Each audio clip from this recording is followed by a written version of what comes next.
Olá, seja muito bem-vindo a mais um Cheque Mate, o seu programa semanal de entrevistas produzido por alunos do Departamento de Comunicação Social da UFRN, em parceria com a equipe de produção da TV Universitária. Hoje temos o prazer de receber aqui no estúdio da TVU Arthur Dutra, que é advogado, formado aqui pela UFRN e é o atual presidente do Partido Livres, estadual do Partido Livres. Tudo bem, Arthur? Seja muito bem-vindo. Agradecemos a você aceitar o nosso convite. Tudo bem, Fernando. Um prazer imenso voltar aqui ao UFRN. Eu fui aluno aqui da casa, no curso de Direito, terminei em 2006. E é uma satisfação poder falar aqui com os alunos do curso de jornalismo. Para a realização dessa entrevista, contamos com a colaboração das perguntas dos estudantes dos cursos de jornalismo e radialismo da UFRN. Arthur, para começar, você, como a gente colocou aqui, contextualizou, se formou em Direito aqui e começou a se envolver também com pautas políticas. Como é que foi esse processo? O que te levou a lhe envolver também com movimentos políticos? Bom, inicialmente eu comecei por uma curiosidade intelectual sobre o debate das ideias, ideias políticas, né, dentro do espectro conhecido na nossa sociedade. E as minhas leituras me conduziram naturalmente a ter uma participação mais ativa, né, a ter o ativismo político. Isso foi acontecer a partir ali de 2012.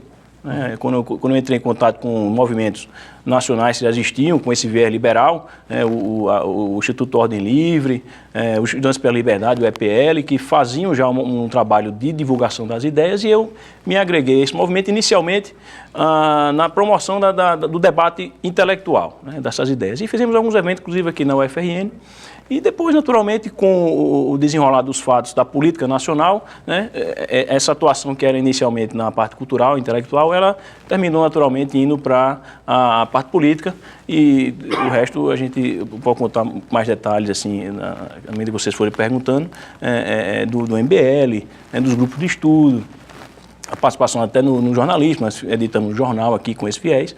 E aí depois, naturalmente, também seguimos o caminho da política partidária e hoje estou como presidente estadual do Livres, que é a nova tendência do Partido Social Liberal que está tendo nessa nova roupagem, no influxo desses movimentos de rua que começaram com a agitação das ideias e agora está se apresentando para a política partidária no Brasil e aqui também no Rio Grande do Norte. Muito bem, então vamos à nossa primeira pergunta aos nossos estudantes. Olá, meu nome é Helena, sou estudante de jornalismo e eu queria perguntar um pouco sobre o seu posicionamento ideológico, se você considera-se de direita, de esquerda, e falar um pouco mais.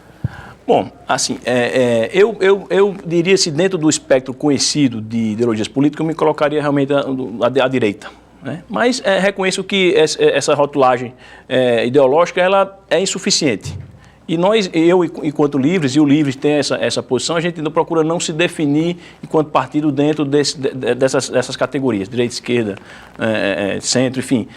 A gente tem a nossa visão principiológica, né, baseada no liberalismo econômico, algumas questões do conservadorismo como escola de pensamento existente no mundo das ideias, e olhar os problemas concretos da nossa sociedade de acordo com essa visão política. Né. Então, eu me diria um liberal conservador, né, pode se colocar como direita, não vejo problema nenhum, mas reconheço que é insuficiente para categorizar a minha atuação na política. Vamos a mais uma pergunta? Olá, meu nome é Isabel Araújo, eu sou estudante de radialismo e eu queria saber como você enxerga a direita no Brasil hoje, se é possível, se existe uma direita. Bom, existe o que se chama nova direita, que é a força política que surgiu a partir dos movimentos de rua, que é algo que está em gestação ainda não existe não está consolidado enquanto força política significativa, digamos assim, porque são pessoas que nunca foram políticos, como eu, nunca tinha participado de política, a minha participação é muito recente. E eu tenho contato com pessoas do Brasil inteiro que seguem esse mesmo perfil, que ainda estão procurando uma organização logística, uma organização eleitoral, já galgando alguns cargos na política partidária, mas que é algo que está se moldando ainda à nova realidade. Existe um vácuo imenso de representatividade no Brasil, de pessoas que não se vê representadas nem pela velha direita que veio do regime militar e nem da esquerda que agora saiu do poder e estão procurando um local. E as pessoas não se veem representadas por esses rótulos. Eu cito assim, de uma forma muito representativa, um estudo que a Fundação Perseu Abramo, que é ligada ao PT, fez na periferia de São Paulo e constatou isso. As pessoas não se veem representadas pelos rótulos direita e esquerda. elas têm algumas visões sobre o Estado, sobre as suas relações com os seus patrões, sobre a sua vida privada, mas que não se encaixam nesses rótulos. Então, assim, eu acho que o grande desafio hoje de quem quer adentrar a política é tentar não se prender muito aos rótulos e tentar focar no que é o desejo das pessoas. As pessoas, assim, da mais variada diversidade de camadas sociais, etc. Então, esse é o desafio hoje da política, né? A representatividade, e vemos uma crise de representatividade em todos os níveis. E, assim, a nossa ideia é tentar entender esse momento e dar a nossa contribuição enquanto partido, enquanto ativista, enquanto observador da cena nacional. Arthur, você conseguiria definir o que é ser de direita em termos de interesses de políticas econômicas, de liberdades individuais? Como que a gente consegue fazer essa definição, ser de direita? Bom, assim, de uma forma bem simples assim, é quem defende uma visão econômica do Estado, assim, baseado no liberalismo, né? O Estado não muito grande, não muito inchado, que seja eficiente naquilo que se propõe a fazer, né? Para que não vá perder tempo e energia fazendo coisas que a sociedade pode fazer, as pessoas podem fazer. E essa visão econômica. E na questão individual, aquelas pautas de autonomia do indivíduo, né, de liberdades individuais, você ter autonomia das pequenas comunidades, você ter o prestígio às instituições familiares, né, que não haja interferência do Estado nessas esferas, né, você preservar aquele conjunto de valores que é a maior parte da sociedade. Então, de uma forma bem simples, seria essa a visão que nós temos de ser de direita, é você ter a liberdade de trabalhar, de se esforçar e conquistar o fruto, conquistar as coisas através do fruto do seu trabalho, sem precisar muito dos benefícios estatais, porque os benefícios estatais, se vêm de uma forma, ele também pode vir através da diminuição da liberdade do cidadão, e é isso que nós vivemos hoje no Brasil. Então, seria mais ou menos dentro desse panorama. Muito bem, vamos a mais uma pergunta? Olá, Arthur, meu nome é Bruno Souza, do curso de jornalismo. Queria saber o que te levou a lançar a candidatura a vereador de Natal. Bom, nós percebemos na época do movimento de rua que a sociedade organizada ela pode muita coisa, ela tem um poder de pressão muito grande sobre a classe política. Mas você ainda tinha instalado nos cargos pessoas que estavam ainda faziam uma barreira com essa pressão, né? Então era preciso entrar nisso para poder influir por dentro, né? Porque há um limite entre a participação da sociedade mobilizada e fazer as coisas acontecer dentro do parlamento, por exemplo, que foi a minha candidatura, foi a vereador, foi isso. E a gente achou que seria uma oportunidade de influir no dia a dia da discussão e das coisas do município, que era a eleição de então, 2016, para poder já começar a entender como é que era o funcionamento interno e dar a nossa contribuição de acordo com a nossa visão política. E, assim, foi uma experiência muito boa, não fui eleito, mas tive uma votação bem interessante, 2.100 votos, para nunca ter me candidatado, né? Nosso partido também não tinha experiência em eleições políticas, e eu acho que foi bom e espero que outras pessoas também tenham esse impulso de participar, porque não basta a gente ficar reclamando aí da classe política que está totalmente desacreditada, se você também não tem a disposição de se apresentar para as pessoas como uma alternativa.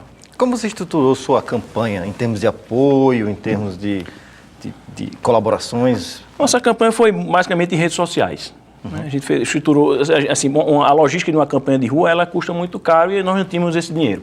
O partido é muito pequeno e, assim, a gente conseguiu algumas doações de pessoas simpatizantes da campanha e, basicamente, redes sociais, né? Facebook, WhatsApp, e falando realmente com as pessoas, mas fomos também às periferias, às ruas, para tentar levar a nossa mensagem, né? Nem sempre era bem recebido, porque ainda existe aquele clientelismo, né, das campanhas eleitorais, mas, de uma maneira geral, dentro dos meios que nós tínhamos à disposição, o resultado foi bom e eu senti muita receptividade, né, das pessoas, mas também muito desânimo. Muita gente realmente sem querer votar, sem querer falar com o político, sem querer nem se interessar e nem votar, o que é ruim, mas eu acho que devagarinho a gente pode mudar esse quadro.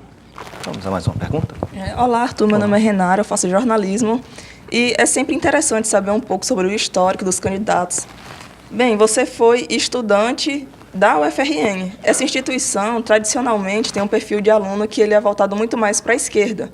Como que se deu essa sua construção dentro de uma universidade que, digamos assim, ela é mais para a esquerda, sendo conservador, sendo de direita? Bom, eu sempre tive instintivamente sempre tive esse posicionamento. Eu não tinha leituras ainda suficientes para me caracterizar dentro desse espectro político, mas tinha instintivamente. E quando eu entrei aqui na UFRN, eu entrei em 2001, final ali do governo Fernando Henrique Cardoso. E a universidade era terrível, né? Era uma situação, era um ambiente diferente do que é hoje, assim, estruturalmente falando. E eu terminei votando Lula em 2002, né, naquela eleição, mais por raiva do candidato do governo, que era o José Serra, mas isso nunca me fez um esquerdista. Eu convivi aqui na UFRN nos 5 anos de uma forma muito tranquila. Eu sempre soube dessa realidade do esquerdismo dominante aqui na UFRN, mas consegui viver aqui tranquilo, tinha nossos embates, principalmente em época de campanha eleitoral, e a gente se respeitava muito, né? Não sei hoje como é que está, porque eu já estou afastado há um bom tempo da universidade, mas pelo menos no curso de Direito se tinha essa liberdade para as pessoas terem o pensamento divergente do professor, por exemplo, né? Então eu não tive dificuldade com relação a isso, né? E continuei, aí foi quando eu me aprofundei nas leituras, né? Mas no campo teórico, e consolidei essa formação que tenho até hoje. Falando em leituras, em estudos, você participou de um grupo de estudos, André de Albuquerque, Maranhão. Isso. Fala um pouco que tipo de prática vocês desenvolvem lá e qual o que motivou o nome do patrono do grupo de vocês. Bom, esse grupo ele já existe desde 2013. Né? Ele é um grupo realmente para criar um ambiente intelectual estimulante. São pessoas de várias áreas. Né? Não existe um curso que predomina ali. Tem pessoas da área tecnológica, área biomédica, área de humanos, etc. E surgiu com a necessidade de umas pessoas de estudar. E o nome André de Albuquerque Maranhão, ele veio com a necessidade de você ter uma pegada regional. André de Albuquerque Maranhão foi um dos principais atores da Revolução de 1817, que completou agora 200 anos, né? Fizemos um evento alusivo a esse evento, e foi o cidadão que aqui no estado se rebelou e liderou o movimento contra a coroa portuguesa na época. Movimento separatista. O movimento separatista, republicano, e a gente achou que essa figura local, ele representava os ideais da liberdade que as pessoas do grupo professavam. Então, o nome foi escolhido por isso, por André de Albuquerque Maranhão, ter lembrar essa disputa do cidadão, do indivíduo, contra o poder opressor do Estado, né? E aí esse grupo ele começou a fazer as atividades, reunindo, estudar sobre literatura, sobre filosofia, economia, né? E agora, depois desse evento que fizemos sobre o bicentenário da Revolução, em 1817, né? Fizemos muito evento sobre a história do Rio Grande do Norte, agora o grupo está fazendo um estudo sobre as tragédias gregas, que é uma literatura clássica, né? A gente sempre tem essa preocupação em ter questões universais, não é um grupo de ativismo político, ideológico, cultural, né? No começo ele tinha essa finalidade, mas depois ele transcendeu isso para poder ter uma produção intelectual mais universal, né? Para atrair as pessoas que realmente estão interessadas em produzir conhecimento e agregar esse conhecimento à sua própria personalidade, à sua vida, para melhorar as coisas. Vamos a mais uma pergunta? Você falou sobre algumas leituras e esse grupo de estudos, né? Mas e pessoas, assim, personalidades que te inspiram na vida política, né? O que te influencia? Olha, eu gosto muito da história, a história do Rio Grande do Norte em especial e do Brasil. Então eu sempre tenho alguma referência no passado para o que eu vejo hoje em dia, né? Por exemplo, o nome que eu sempre trago assim, nas discussões políticas é o nosso conterrâneo aqui, o Café Filho. O Café Filho é um político que cresceu na política independente das forças oligárquicas que existiam na época dele aqui no Estado. E chegou ao cargo máximo da nação, foi o único. A gente vive num Estado que a ascensão política ela passa necessariamente, quase necessariamente, pela pedir a bênção aos grupos dominantes. E Café Filho conseguiu romper essa barreira e chegou. Então, é um exemplo de política. Inicialmente, ele era assim, pelo fato de ele ser de esquerda no começo da carreira política dele, não tira a admiração que eu tenho por ele. Eu admiro o Café Filho, eu acho que ele assumiu o país num momento terrível, com o suicídio de Vargas, né, e conseguiu fazer algumas coisas interessantes no governo dele. uma das edições do nosso jornal, que a gente pode falar aqui que é o Coyote, a gente estampou na capa do jornal, justamente essas contribuições de Café Filho, quando assumiu o governo. Pouco tempo, um ano e pouco de governo, e nesse pouco tempo ele conseguiu fazer reformas interessantes. Então, Café Filho, aqui no Estado, dentro da sua pergunta de pessoas, é que eu gostaria de citar, porque eu acho que é um exemplo de homem público, que conseguiu ascender na carreira e superando a dificuldade de um Estado como o nosso, que até hoje tem essa limitação para a ascensão de pessoas que não estão alinhadas com grupos políticos oligárquicos. Arthur, você citou agora um jornal periódico, o Coyote. Do que se trata exatamente? Bom, o jornal, eu não participo da fundação dele, ele foi fundado em 2012 com a ideia de ser um jornal de debates, de assuntos do dia. Mas não terminou acontecendo, e o pessoal que fundou, que era o Eduardo Vinícius, o Jean Miller e o Emanuel Grillo, fundaram o jornal para ser uma mídia alternativa com esse viés, um pouco liberal, um pouco conservador, mas com alguma coisa de humor, uma pegada de escracho, que durou até o final de 2015. E depois que o pessoal saiu do jornal, eu também terminei assumir a edição geral por mais de um ano e acompanhamos os fatos políticos do Brasil nesse período.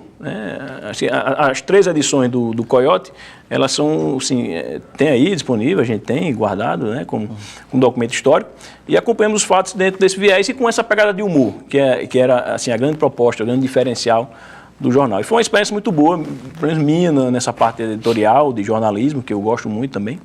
E infelizmente a gente não teve condições de fazer mais as edições, mas ficou aí a nossa passagem pelo jornalismo. Bem, vamos a mais uma última pergunta do bloco. Arthur, vocês se organizam de uma forma que vocês conseguem ter um jornal, vocês conseguem ter um grupo de estudos, vocês desenvolvem algumas ações. Mas vocês possuem algum tipo de financiamento ou é completamente autônomo? É completamente autônomo. A gente não tem. Na época dos movimentos de rua, sempre perguntavam se a gente recebia financiamento de algum partido, de algum político. Eu digo, não tem. É totalmente voluntário. O grupo de estudos também, que é barato, não custa caro manter um grupo de estudos, é barato. E as atividades são sempre realmente baseadas no interesse das pessoas. Quem procura para participar é porque realmente está interessado. E aí, esse interesse envolve também a doação de recursos financeiros que custeiam essas atividades todas. Então, vamos mais uma pergunta? Vamos lá. Você tem algum interesse de continuar na política ou foi uma experiência passada que você vai levar para a vida, mas não pretende continuar? Não, ainda pretendo. Tanto é que depois da eleição, eu assumi a presidência do Livres, o partido, e estou conduzindo esse processo agora de interiorização do partido, que não tínhamos ainda representação no interior. Acho que temos o dever de participar, pelo menos, da eleição de 2018, no nosso estado, a eleição estadual, e a gente quer dar essa contribuição também como opção para o Rio Grande do Norte. Bom, assim vamos encerrando este primeiro bloco. Voltamos já com mais entrevistas com Arthur Dutra após um rápido intervalo.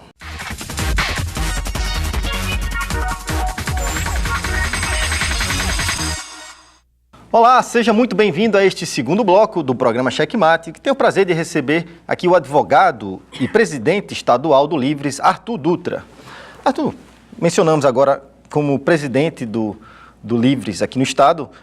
Qual a natureza desse partido? Como é que ele está estruturado nacionalmente? Quais as perspectivas aí para longo prazo? Bom, assim, na verdade, o Livres ele é uma tendência que veio desse influxo que faz parte da minha história, né? Como agitador de ideias e movimento de rua, né? Que é esse viés liberal. E aí essas pessoas do Brasil inteiro se uniram em torno dessa tendência Livres para participar do Partido Social Liberal. Na verdade, oficialmente ainda o nome é Partido Social Liberal, mas em vários estados, pessoas ligadas a essa tendência Livres, como o Rio Grande do Norte hoje, estão assumindo as direções estaduais e o caminho natural do partido é mudar de nome, deixar de ser PSL para tornar-se Livres. É uma tendência mundial. No Brasil, alguns partidos estão fazendo isso também, mas nós estamos tendo cuidado de fazer isso, não só apenas mudar o nome do partido, mas mudar também as pessoas, né, as direções estaduais. Aqui no Rio Grande do Norte foi um dos primeiros estados a ser assim, 100% livres, né? Aqui nós recebemos a incumbência de fazer essa renovação. E no ano passado, em março de 2016, foi quando nós recebemos essa missão. E a primeira coisa que fizemos foi dissolver todas as comissões municipais para que fossem abertos apenas em municípios em que tivesse pessoas alinhadas, realmente alinhadas ideologicamente com o nosso programa. Porque a gente sabe que partido virou uma coisa muito desmoralizada, porque qualquer pessoa tem acesso a um partido, mas para usar como balcão de negócios em eleições, vender tempo de televisão, fazer coligações, etc. E nós queremos fazer esse trabalho mais sério de expansão do partido, com pessoas realmente comprometidas com o nosso ideário.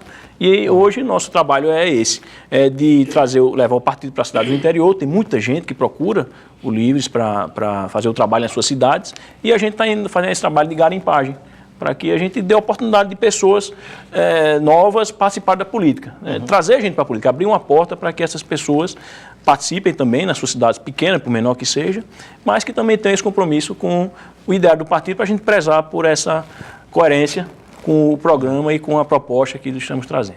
Em relação ao conceito do Livres, que libertação é essa? Que liberdade é essa que vocês estão propondo? A liberdade do indivíduo, a liberdade de empreendimento, a liberdade de que falam os grandes pensadores do liberalismo.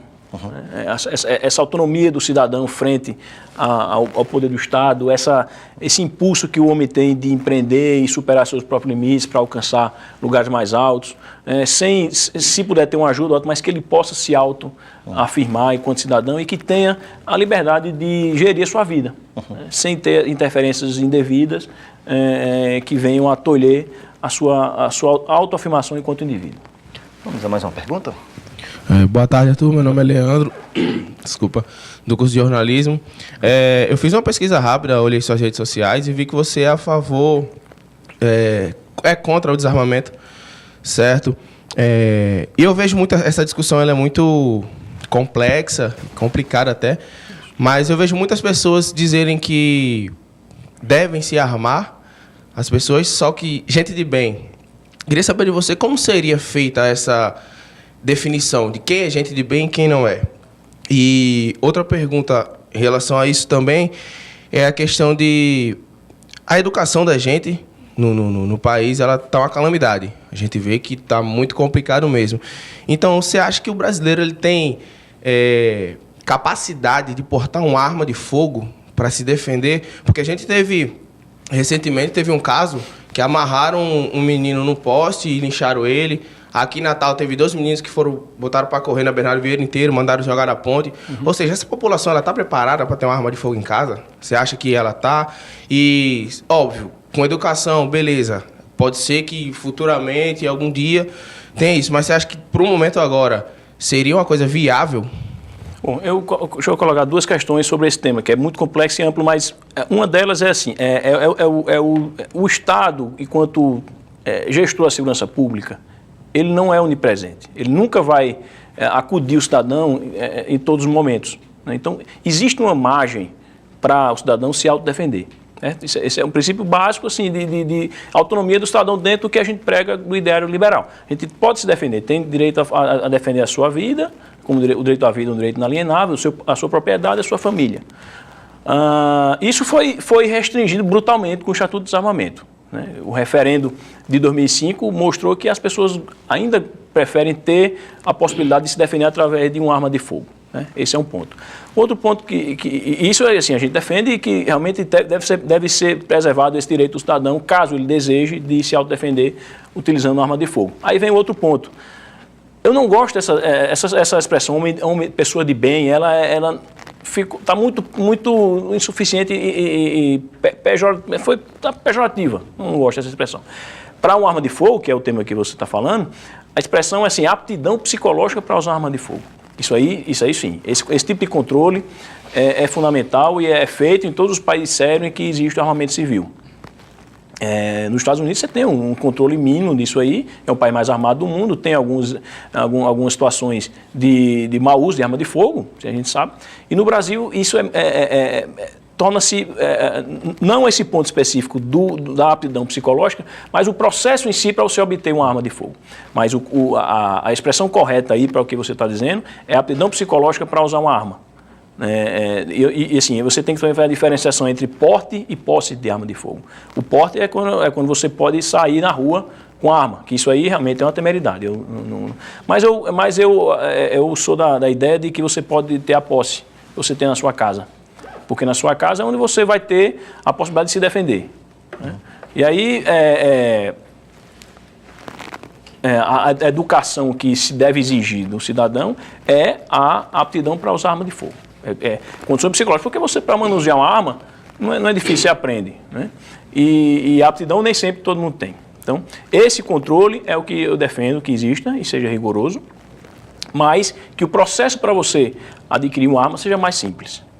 Eu acho que, eu não acho que, se isso for revisto, vamos voltar a uma época de faroeste, que eu acho que não vai.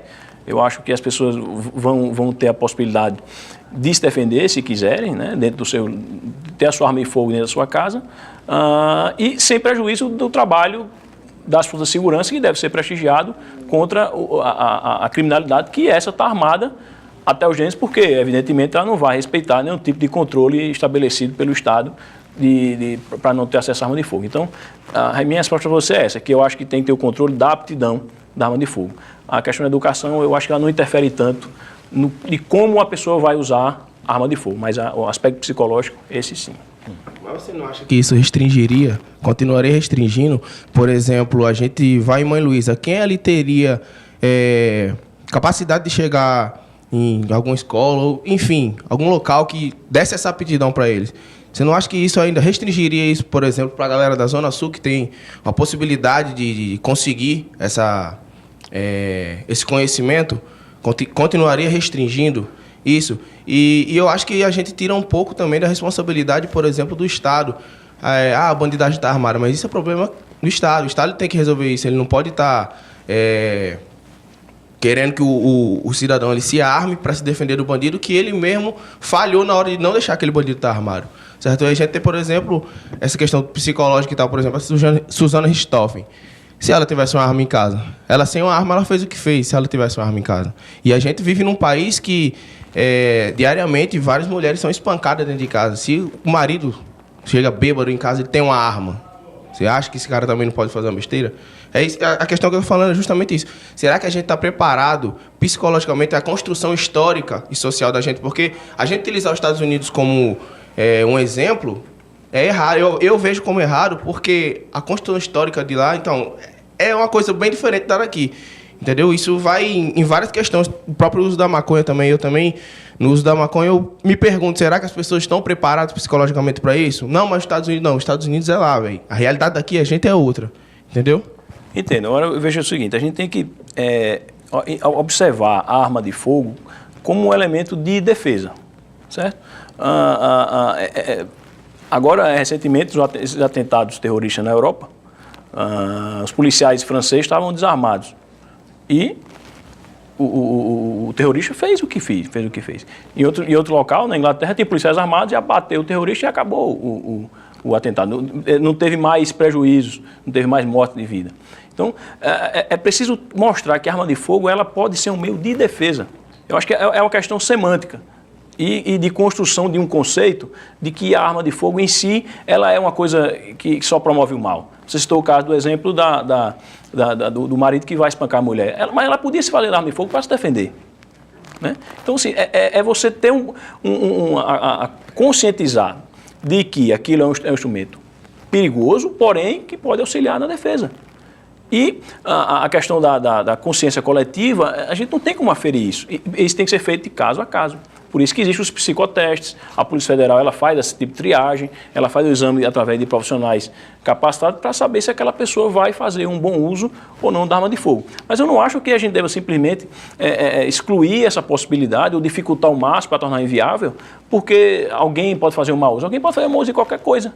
Hoje, uma das coisas que mais matam crianças no Brasil são piscinas. Crianças morrem afogadas. Então, o risco é inerente à vida do ser humano. O que a gente pode fazer é tentar usar os meios que existentes para o bem. E aí a gente tem um trabalho de conscientização e não simplesmente proibir, porque pode um dia fazer algum mal e fatalmente fará tudo na vida. Ele pode ser bem usado, como pode ser mal usado. Então, eu acho que a gente tem que ter o debate dentro desses termos de um instrumento que pode servir para o bem, através de defesa, se nas mãos das pessoas que possam fazer bom uso dela. Porque o acesso à arma de fogo hoje ele é facílimo no mercado negro. É muito fácil. Eu posso ir aqui ali, em algum lugar, comprar arma de fogo. Mas eu vou fazer isso de uma maneira irregular. Eu posso Quem compra uma arma de fogo no mercado negro, dizendo assim, legalmente, ninguém sabe o que ele vai fazer com essa arma. Pode usar para o bem, pode usar para o mal. Mas se você tiver facilidade de acesso dentro das instituições, dentro de um processo, uma coisa mais simples, você vai saber quem está armado e se aquela pessoa tem condição de portar essa arma. E é isso que nós não temos hoje, porque é muito burocrático, é muito caro você possuir uma arma. E aí as pessoas terminaram por ficarem desestimuladas de possuir, e aí só quem vai ter acesso à arma é a pessoa que vai fazer mal uso dela, que é o criminoso. Você mais uma pergunta? Arthur, quais são as pautas dos livres com relação ao feminismo, aos LGBTs e aos negros? O Livres Nacional, ele tem essas questões, dentro dessa liberdade individual da pessoa, né? De você se autoafirmar. A mulher, ela tem direito de estar onde ela quiser. É um direito dela inerente como condição humana. Né? É uma forma dos movimentos LGBTs e o movimento negro. Né? A liberdade individual, ela é inegociável para nós, né? enquanto partido. Isso é dentro do ideário liberal. Então, existe esse prestígio, existe essa abertura para essas pautas, e se você acessar as redes sociais do Livre Nacional, você vai ver muito conteúdo voltado para esses movimentos organizados. Em relação ao conceito de Estatuto da Família, como é que o Livres entende o conceito de família? Não, eu acho que nós entendemos que o Estado não tem que se meter nesse tipo de caracterização. A instituição familiar é mais antiga do que o Estado, então não tem por que o Estado, uma coisa criada pelo homem, interferir no que é família e o que se compõe a família. É uma entidade independente do Estado. Ela tem que ser respeitada da forma que ela for constituída, de acordo com as vontades voluntárias das pessoas que estão ali envolvidas. Então, entendemos que o Estado não tem que estar determinando na letra da lei o que é o que não é família. Não cabe, então, ao Congresso regulamentar? Não, eu acredito que não. Perfeito. Vamos a mais uma pergunta? Gostaria de saber se houve realmente uma atuação por parte do ministro Ricardo Lewandowski tentando cercear a sua atuação em defesa do impeachment da presidente Dilma. Houve. Eu e outros líderes do movimento do MBL no Brasil, na época eu era do MBL, fomos importunados com a intimação da Polícia Federal a pedido do seu ministro Ricardo Lewandowski. O ministro esteve aqui em Natal em 2015 e nós fomos fazer a nossa manifestação. Só que terminamos não encontrando o ministro. A gente não teve nenhum contato com ele, a gente não sequer viu. Mas de uma forma absurda, né, que tinha um caráter nitidamente intimidatório. Meu nome foi inserido pela Secretaria de Segurança Supremo como uma das pessoas que estavam atentando contra a liberdade de locomoção e liberdade de pensamento do ministro Ricardo Lewandowski. Isso me rendeu um inquérito na Polícia Federal, que até hoje está lá, nunca mais. Eu fui interrogado, disse que nunca encontrei com o ministro, nunca estive na presença dele. E o processo, não sei até hoje o que é que deu, mas foi uma tentativa de intimidação claríssima, porque não tinha nenhum fundamento fático nem jurídico, não tinha nenhuma tipificação penal da narrativa do que foi enviado para a Polícia Federal. Então, houve esse episódio, uma situação lamentável. Eu não me intimidei, não me senti intimidado, porque isso assim, faz parte de quem participa de movimentos políticos, mas mostra como o Estado ele pode perseguir seus opositores quando ele tem acesso aos meios. E foi isso que foi feito. Outras pessoas do Brasil também sofreram esse processo, mas a gente não se intimida. Por isso que temos essa restrição, essa reserva com relação à quantidade imensa de poderes do Estado, porque pode perseguir pessoas em determinadas situações, como eu fui nessa situação. Vamos a mais uma pergunta? Você comentou um pouco sobre o MBL agora e eu queria saber do que se trata o movimento e qual é a situação hoje no Rio Grande do Norte. Bom, eu entrei no MBL no final de 2014, logo depois das eleições municipais. O MBL ele é um movimento que surgiu também dentro dessa organização do movimento liberal brasileiro, né, que terminou ganhando essa forma enquanto movimento de rua, no final de 2014, e ali já começou as atuações pelo impeachment da presidente Dilma Rousseff. Eu fiquei no MBL de final de 2014 até março de 2016, quando eu me filiei ao Livres, aí achei que não ficaria adequado eu estar afiliado a um partido político e chefiando um movimento de rua que era partidário ao mesmo tempo. Então, me afastei. E nesse período, a gente fez as manifestações de rua, as grandes manifestações de rua de 2015, a primeira, em março de 2015, que foi que deu início a tudo, e me afastei para me dedicar à política partidária. Então, hoje o MBL, ele, nacionalmente falando, eu falo aqui agora como observador, já que eu não sei como estão acontecendo as conversas dentro do movimento, nacionalmente falando. Eu vejo que ele perdeu um pouco da essência do que foi no início. Ele decepcionou algumas pessoas. Né? Se cobra muito que o MBL vá para a rua, que fique, né, fazendo aquela atuação, mas eu também enxergo que não tem mais o ambiente que tinha antes. Né? O MBL ele sempre foi um canalizador da insatisfação geral das pessoas. Ele nunca foi aquele que puxou, ele que dava, que trazia, fazia a logística dos movimentos, o carro de som, esse tipo de coisa, divulgação, etc. Né? E agora está um pouco perdido, porque tem muitas pautas para tratar e não existe mais um objetivo comum como existia naquela época. E aí se perdeu um pouco, as forças se dissiparam um pouco e aí não está tendo condições de fazer. Essa é a minha avaliação. Tá? Então eu espero que o MBL consiga voltar a ser aquele movimento pujante que foi, tenha uma atuação pontual e muito, muito firme naquilo que se propõe a fazer e não se perca em muita coisa, porque se abrir muito o foco, perde muito e enfraquece. E, infelizmente, é isso que está acontecendo. A questão pontual a que você se refere era o impeachment da presidente Dilma. Era o impeachment. Naquele momento, era o que unia todo mundo no movimento de rua. Né? Tanto o MBL, o Vem Pra Rua, porque tem vários movimentos também, sabe? São vários. Né? E nem sempre eles concordam em muitas coisas. E aí termina enfraquecendo por conta da desunião. Bem, voltamos já após um rápido intervalo com mais entrevistas, com mais questões de interesse público. Não saia daí, voltamos após um rápido intervalo.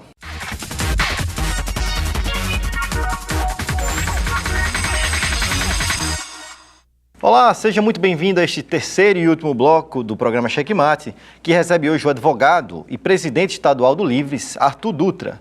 Arthur, a gente estava falando um pouco agora no final sobre a sua atuação em frente ao Movimento Brasil Livre, o MBL, e de que forma você entende que agora não existe mais uma pauta em comum após o impeachment da presidente Dilma.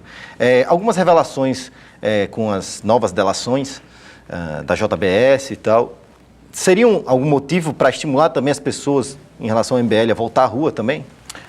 Acredito que sim, porém não existe ainda na sociedade o impulso de ir para as ruas. É isso que falta, é isso que está faltando. Uhum. Logo depois que foi divulgada aquelas gravações do Temer com o Joesley Batista, o movimento veio para a rua, marcou uma manifestação, para logo no domingo seguinte, mas não houve adesão das pessoas.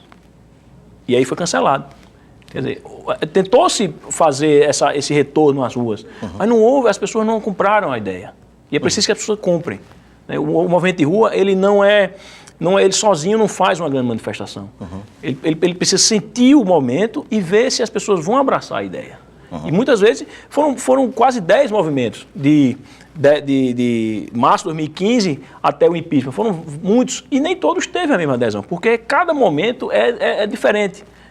A gente nunca sabe se o movimento vai dar 1 milhão de pessoas ou vai dar 1.000 pessoas. É muito difícil, porque vai depender muito do comportamento das pessoas. Vai depender de como a imprensa trabalha o tema. Eu me lembro bem que na manifestação do dia 13 de março de 2016, que foi também a maior até depois, a maior de todas, a gente estava assim numa situação de que não via as pessoas interessadas na manifestação. E aí foi quando veio aquele áudio do Lula com a Dilma falando do termo de posse, do BCIS e tal, e aquilo ali explodiu. E foi quando depois veio a manifestação colossal. Então, quer dizer, um fato absolutamente fortuito, que ninguém esperava, ninguém sabia que ia acontecer, que potencializou o povo para ir para as ruas. Então, assim, é muito difícil você fazer uma avaliação do comportamento da sociedade diante de um determinado fato político. E agora, você teve aí, nessa situação, quando surgiu o áudio do Temer com o Joesley Batista, as pessoas já estavam enxergando, bem ou mal, uma melhora na situação econômica do país. É isso que as pessoas querem. As pessoas querem tranquilidade. O cidadão comum brasileiro, ele não gosta de agitação, não gosta de caos, não gosta desse enfrentamento. E as coisas estavam se apaziguando, né? Tinha ali tem os debates sobre as reformas, que é legítimo, é natural, que são questões muito, muito importantes, que interferem na vida das pessoas, mas, de maneira geral, já se tinha um ambiente mais tranquilo no país. E isso as pessoas querem. Então, talvez por isso... Tivemos uma mobilização bem expressiva em relação especificamente à reforma trabalhista em discussão e à reforma da Previdência. Também não seria um termômetro da população? Mas aí esse movimento foi um movimento organizado e orquestrado por centrais sindicais e partidos de esquerda. Era um segmento organizado pela oposição ao governo Temer. Que é legítimo do ponto de vista em que você está se opondo a reformas. Isso aí não tem problema, mas que era um movimento claramente partidário. Isso aí não tinha nenhum dúvida. O de vocês, a partidário? Não, a gente não tinha partidário. Basta ver as cores dos movimentos, né? Esse agora do dia 28 de abril, que teve agora um grande movimento, né? Todo mundo vermelho, né? Mostrando que lado estava na história, e nossa, era pessoas como verde, amarela. Vamos usar mais uma pergunta? No cenário atual, né, do Brasil, qual seria o ideal de política que a gente deveria ter, na sua opinião? A sociedade ela é um ator fundamental no processo político, certo? Não como conduzida pelas forças políticas, jurídicas e institucionais. Ela precisa ter uma voz ativa, ela precisa ser mais forte para que ela tenha influência sobre o que é discutido e decidido nas instâncias políticas burocráticas. Isso a gente não tem. A gente tem uma sociedade imensa, uma população imensa, que está embaixo da autoridade do Estado brasileiro. Por isso que é difícil você conseguir ter uma representatividade legítima dentro do Congresso Nacional, por exemplo. Porque o acesso a ele é muito elitizado. A sociedade, se ela não fizer parte, as pessoas não fizerem parte daquele teatro, ela não vai ter acesso àquilo. E se você conseguir por uma sorte, uma coisa excepcional, você vai ser apenas um ator lá dentro. Ou seja, a sociedade, enquanto fonte do poder estatal, ela, na verdade, não tem participação no destino do país. Então, eu enxergo a política como algo que seja realmente uma reverberação do que a sociedade deseja. Aí você tem os pactos sociais, por exemplo, a Constituição ela é um pacto social que vai se estampar no documento. O que é que do Pacto Social de 1988 restou hoje no Brasil? Quase nada. A Constituição é um documento que não tem nenhuma força normativa, é sempre um joguete na mão dos interesses políticos do momento e não representa aquilo que a sociedade brasileira quer. Então, eu acho que precisa se restabelecer a autonomia do indivíduo das comunidades, da comunidade, da sociedade, para que ela seja mais forte do que o Estado. Porque quando o Estado é mais forte do que a sociedade, vai acontecer isso que estamos vendo agora. Sufocando a sociedade e as iniciativas individuais de empreendedores, de comunidades, com burocracia, com tributação, com a vigilância, com coisas que atravancam o desenvolvimento do indivíduo, do cidadão brasileiro, das empresas, e todas as iniciativas do terceiro setor, por exemplo, que queiram fazer algum trabalho, porque tudo passa pela mão do Estado. E no Brasil isso é muito pior porque você tem uma super concentração de poder na mão da União Federal. Estados e municípios são totalmente dependentes dos recursos que vêm da União, porque ela tem até a maior competência tributária, então ela tem mais dinheiro. Aqui a gente cansa de ver o nosso estado, por exemplo, os prefeitos da cidade do interior que vivem indo para Brasília para conseguir algum convênio, algum recurso, para poder fazer alguma coisa nos seus municípios, porque não são municípios autossustentáveis. Eles dependem dos programas federais, programas sociais da União, de algum repasse de arrecadação tributária do Estado e da União para poder fazer alguma coisa. Então, você concentrou por demais, ao meu ver, os poderes em uma esfera administrativa que é a União Federal. E aí por isso que é tão difícil você derrubar um presidente da República, por pior que ele seja, o mais criminoso que ele seja, está aí, o Temer sustentando de todo jeito, já um governo totalmente desacreditado e sem condições políticas e morais de prosseguir, mas como ele tem à disposição dele uma grande quantidade de poderes, inclusive que se reflete no judiciário, ele vai continuar e a tendência é que ele termine o mandato até 2018. Arthur, no seu entendimento, fora Temer, fica Temer, eleições diretas já, se puder fazer alguma mudança constitucional, o que você entende para curto prazo mais interessante? Eu estava na esperança de que o Tribunal Superior Eleitoral fosse cassar a chapa, porque seria uma solução mais correta, porque a eleição de 2014 se mostrou totalmente fraudulenta. Eu estava na esperança que o TSE fizesse justiça e cassasse a chapa. E aí o Temer seria cassado e seria convocar eleições indiretas, que é o que a Constituição prevê. Eu defendo que a gente observe as leis, a Constituição. E a Constituição, nesse caso específico, ela diz que eleições são indiretas. Eu acho que eleições diretas ela não tem, primeiro, respaldo legal, nem constitucional, e também não seria saudável para o país, nesse momento, fazer uma eleição dentro do ambiente de mais um presidente caiu e você continuar o acirramento dos ânimos na sociedade para eleger um presidente que ia ter pouco tempo de mandato, já que próximo ano teremos eleições. Então, não seria nem economicamente viável, porque uma eleição nacional custa muito caro e a gente, nesse momento, não pode estar gastando. Então, eu também estava na esperança de que o Temer renunciasse.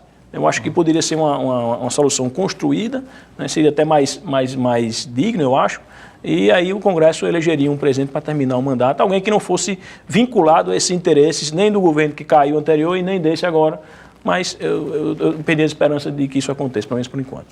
Vamos a mais uma pergunta? Como você está falando agora aí, a gente viu que a política no Brasil virou meio que um fla-flu, né? Você de um lado, você de outro.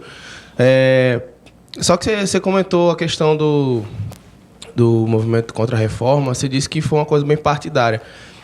Quando estourou o áudio do Lula, você disse que o MBL foi uma coisa colossal. E quando estourou o áudio do Temer, teve que cancelar. Então você não acha que isso é partidário, não? Você não vê isso como uma coisa partidária? E a gente fala assim, não é partidário, mas a gente tem foto do Kim Kataguiri com o Eduardo Cunha, com a Aécio, em eventos com eles. A partidarismo aí eu acho que fica bem longe. E em relação a essa questão também de Fla-Flu, como é que você vê essa questão do discurso de ódio, tanto de um lado quanto de outro? Como você que participou do MBL, você conhece o Fernando Holliday, é um cara que eu vejo que acho que o trabalho dele é divulgar discurso de ódio na internet, como do outro lado também. Enfim, como você vê essa questão do discurso de ódio e como você vê essa questão de falar que o MBL é apartidário, mas a gente vê claramente que eles são direita. Não são uma coisa nenhum nem outra. Eles se dizem em cima do muro, mas a gente sabe muito bem qual lado que eles estão. Bom, é o que eu estou dizendo. Na época do impeachment, houve realmente conversas com os líderes do Congresso, da oposição. Porque o impeachment foi feito pelo Congresso. Então, os movimentos de rua tinham que ter essa interlocução com os parlamentares que estavam liderando o movimento dentro do Congresso. E aí foi justamente por isso que, nesse contato com os políticos, foi que se viu a necessidade de as pessoas que estavam no movimento de rua entrarem lá, poder serem as vozes dentro das instituições. Porque a gente via como era difícil você convencer um deputado, um senador de alguma coisa. Era muito difícil, porque era uma barreira muito grande. E realmente o MBL conversou com todos os líderes, o Eduardo Cunha, com o pessoal do PSDB, conversou, mas como forma de viabilizar a nossa luta da época, era o impeachment. Então, dentro desse contexto, eu não vejo que o MBL tenha se partidarizado. Ele apenas jogou o jogo que tinha que se jogar dentro das instituições, já que o impeachment foi votado pelo Congresso Nacional. Então, não tinha como não conversar com essas pessoas, né? E com relação à polarização que você fala, isso é muito ruim. É ruim do ponto de vista não de você ter forças políticas se digladiando no cenário, que é normal. A política ela conduz a isso mesmo. Né? Você tem que ter clareza de quem são os atores. Pelo menos um lado bom da polarização você sabe quem são os atores e sabe o que eles representam. Né? Uma forma meio caótica, porque não dá para você dizer que a esquerda sabe que a esquerda tem várias facções dentro da esquerda, como a direita também. Mas você sabe mais ou menos quem são as pessoas. E aí, o comportamento de cada um no exercício da sua liberdade de expressão, aí isso vai ser avaliado de acordo com o caso, né? Os excessos que se cometam no uso do direito inalienável da liberdade de expressão, aí você vai terminar desaguando no Poder Judiciário. É inevitável, hoje a vida está muito judicializada, mas eu acho que cada um vai fazer a sua avaliação de como participa do tabuleiro político. Né? O Fernando Holliday, que você citou, eu não conhecia ele pessoalmente, mas eu vejo que ele também é objeto de muito discurso de ódio, muito assim, pela condição dele, alguns movimentos de esquerda terminaram por tentar deslegitimar a atuação dele, por ele ser de direita. Enfim, não vejo muita coerência com isso, mas faz parte do jogo político, né? E os excessos sempre serão punidos. O próprio público brasileiro, ele é muito avesso a radicalismos e a excessos, e ele vai saber dar a devida colocação para quem se vale desse tipo de estratégia, que é lamentável, com certeza. Vamos lá, mais uma pergunta? Você comentou que eleições diretas agora seriam inviáveis para a situação do Brasil. Mas e para 2018, qual seria um possível nome ou uma possível salvação, se é que podemos dizer, para o nosso país? Eu não tenho um candidato em 2018, não vejo ainda no cenário brasileiro uma candidatura que representa aquilo que eu penso. Eu espero que o Livres consiga nacionalmente articular algum nome para lançar, para oferecer. A gente está vendo uma carência muito grande de lideranças. Você tem uma geração inteira de políticos que está aí sendo sepultada pela Operação Lava Jato, tanto da direita quanto da esquerda. E a gente não tem um cenário claro de quem serão os candidatos. Eu espero que quem venha se apresentar como candidato viável venha para trazer ideias para os nossos problemas. E sem radicalismo, sem alimentar, sem jogar mais lenha nessa fogueira que se tornou o Brasil. Eu acho que o eleitor vai ter esse trabalho na eleição de 2018. O presidente Lula, que inclusive você revelou que votou em 2002, caso ele não seja impedida a sua candidatura, você acha que ele é um nome realmente, como as pesquisas estão apontando, com fortes chances de ser eleito? Eu acredito que não. Eu acredito que ele vai ter um candidato que não é desprezível, porque tem sempre vai ter uma quantidade de votos certa, né? É um líder, incontestavelmente, mas ele tem uma rejeição muito grande. Eu acho que ele não vai ser candidato, e se for, vai ter problemas e não vai ter essa vitória fácil que ele pensa que vai ter, não. Vamos lá, mais uma pergunta? Qual é a sua opinião sobre a atuação da mídia hoje no cenário atual da política, né? O que você acha? Puxa para um lado, puxa para outro? Qual a sua opinião? Bom, a atuação da mídia, ela... Sim, eu tenho visto com algumas reservas, certo? Eu acho que a gente tem um território muito vasto de informações, que é a internet. A internet, ela, para o bem e para o mal, porque a internet ela também difunde muita notícia fake, muita opinião enviesada, enfim, a gente tem aí uma pletora de blogs que são claramente difusores de notícias falsas. Né? E a mídia ela também não está totalmente protegida das influências ideológicas das pessoas que a fazem. Né? É muito difícil, vocês são alunos de jornalismo e sabem bem disso, um repórter ele tem as suas preferências políticas. E como fazer para que essa preferência política não interfira na cobertura dos fatos ou na ótica em que ele enxerga um determinado acontecimento. Eu acho que o grande trabalho do profissional de mídia é você passar para o público a informação mais isenta do ponto de vista ideológico possível. Porque nós vemos aí nas eleições ao redor do mundo, a mídia fez papéis terríveis. Né? Na eleição americana isso ficou muito claro. Né? A eleição americana mostrou que a mídia teve um comportamento que, me permita dizer, foi lamentável. E a mídia brasileira também não está isenta de ter esses acontecimentos, para os dois lados. Né? Você tem que ter o cuidado de passar a informação correta para as pessoas. Né?